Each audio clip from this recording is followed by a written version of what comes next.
It's not too early to rule out specific teams from making the 14-team postseason.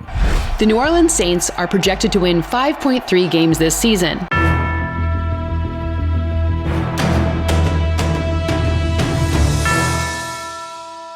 The 2025 NFL regular season is now 4 months away. So with that said, how about we dive into the 12 NFL teams that have zero shot at making the playoffs in 2025? New York Giants. After mercilessly ending the Daniel Jones era mid-season last year, the Giants drastically shook up their QB room by signing veterans Russell Wilson and Jameis Winston. They passed on Shedeur Sanders in round 1 of the draft, instead using number 3 pick on can't-miss Penn State edge rusher Abdul Carter. Wanting to secure their future QB, the G-men traded up via the Houston Texans to take Ole Miss product Jackson Dart with a number 25 pick. So with Winston and Wilson behind center, the Giants don't have to worry about rushing Dart's development. But let's be real here. Wilson is well past his prime. Winston is on his 3rd team and has many years for a reason. The Giants also play in a tough NFC East that features the defending Super Bowl champion Philadelphia Eagles and conference runner-up Washington Commanders. Even if you aren't sold on the Dallas Cowboys bouncing back this year, well, Dak Prescott is 13-2 against the Giants in his career.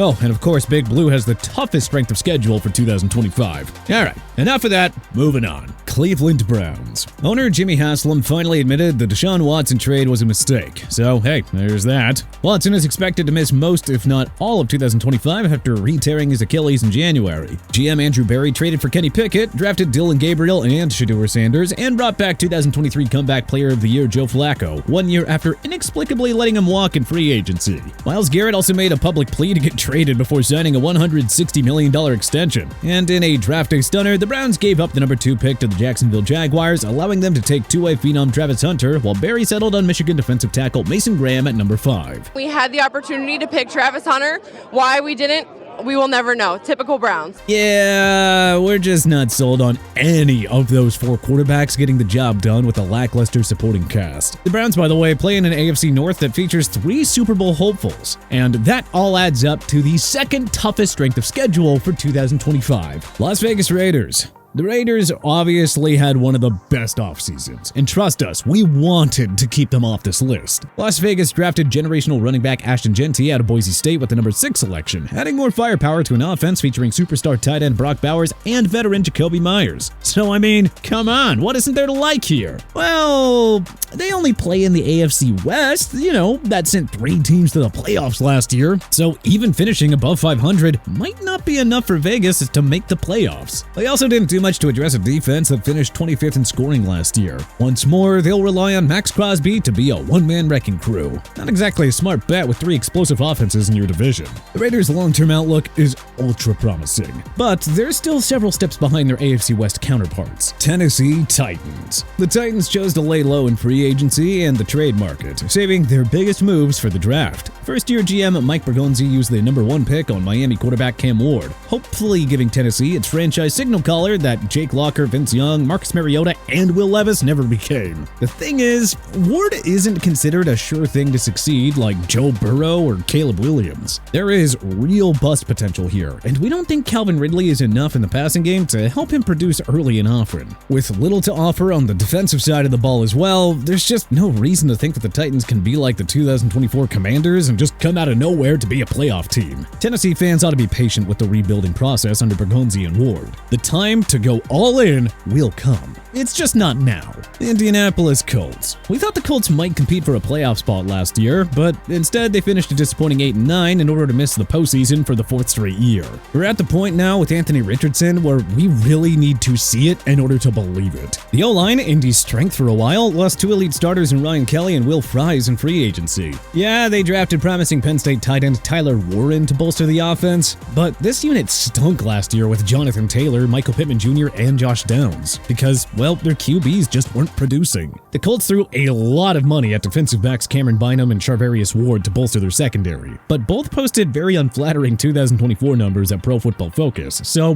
where's the upgrade? The Colts are miles behind the Houston Texans in the division, playing the entire AFC West and NFC West as well? Oof. Things are not looking great for the Colts. Arizona Cardinals. The Cardinals finished 8-9 last year and only missed out on the NFC West by 2 games. So why the heck are they on this list? Well, we don't really have to ramble on about how the Cardinals have a disturbing habit of unraveling in the second half each year. We can just stick to the obvious that, well, they're the fourth best team in their division. The Rams are the team to beat for the division crown. The Seattle Seahawks figure to be much better after swapping out Geno Smith for Sam Darnold. And the San Francisco 49ers figure to reemerge as a Super Bowl contender after a wasted season brought on by the awful injury bug. Like we said, Arizona is the fourth best team in the division, and we just don't buy them as playoff contenders until a Murray-led team learns to put it together for a full season, not just the first half. Carolina Panthers. They made one notable move on offense, bringing in running back Rico Dowdle after he hit 1K rushing in Dallas. Then with the number 8 pick, GM Dan Morgan took big-bodied Arizona wideout Tetairoa McMillan to help Bryce Young in the offense. But we're just not exactly sure if McMillan, 35-year-old Adam Thielen, and unproven 2024 first-round pick Xavier Legette are going to be enough for Young to have a breakout year. Also, the Panthers hardly added any impact players to improve a defense that finished dead last in scoring last year. Playing in the weak NFC South might push Carolina to 7 or 8 wins, but there just isn't enough talent or depth on either side of the ball here for them to end an 8-year playoff drought. New England Patriots. The Patriots aced the offseason, alright. They brought in old friend Mike Vrabel to replace Jared Mayo as head coach before spending lavishly in free agency. At the draft, the Pats got 3 new studs on offense, with tackle lineman Will Campbell, running back Trayvon Henderson, and wide receiver Kyle Williams. Add it all up, and the Pats actually look dangerous again in the post-Tom Brady era. But let's not jump the gun, folks. The Patriots have a lot of new faces that need to get themselves familiar in Foxborough. Vrabel needs time to install his culture and style. Drake May is still a second-year QB working on his craft. And yeah, the Pats are merely the fourth best team in their own division. So let's not get carried away and assume that they'll make the automatic jump to playoff contention. They're still like a couple of years away. New York Jets. Only time will tell if new GM Darren Muji and first-year head coach Aaron Glenn made the right call to pull the plug on the Aaron Rodgers era. What isn't up for debate, though, is the fact that gangrene got considerably worse in the short term.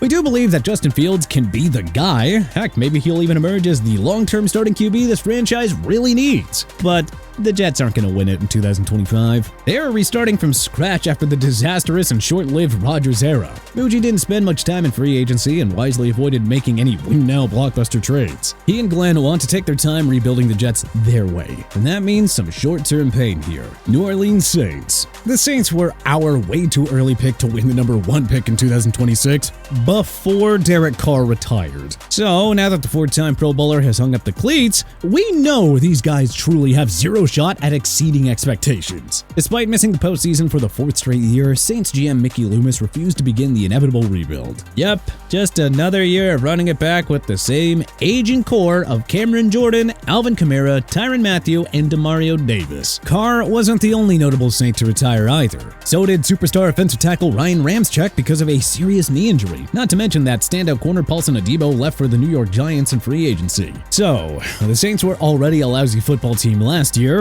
but got even worse, and their quarterback room features rookie Tyler Shuck and Spencer Rattler, who lost all 6 starts as a rookie. But you know what? Being terrible in 2025 could be the best case scenario for New Orleans. It would finally give this organization the kick that it needs to rebuild. Miami Dolphins. Miami's defense kept them competitive last year with Tua Tagovailoa missing 6 games, but, well, you can't bank on that anymore. They lost superstar safety Javon Holland, chose to divorce all-pro corner Jalen Ramsey, and watched defensive linemen Calais Campbell and Emmanuel Ogbah walk in free agency. The Dolphins reached big time for Michigan defensive tackle Kenneth Grant with a number 13 pick. And did we mention their top 2 edge rushers Bradley Chubb and Jalen Phillips combined to play 4 games last season? Tyreek Hill is coming off a down season and doesn't seem committed to Miami. Tagovailoa, unfortunately, will always be an injury concern. Everything just points to another year of mediocrity in Miami. Chicago Bears. Hot take, we know.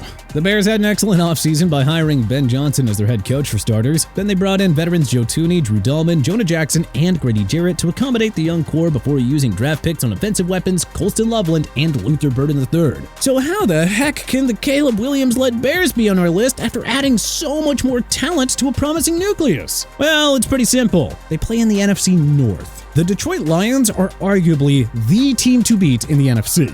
The Minnesota Vikings won 14 games with Sam Darnold last year, so we're pretty dang sure they'll remain contenders with J.J. McCarthy behind center. And the Green Bay Packers, well, at least in our eyes, are a serious threat to win it all in 2025. So let's assume that the NFC has the same 4 division winners from 2024.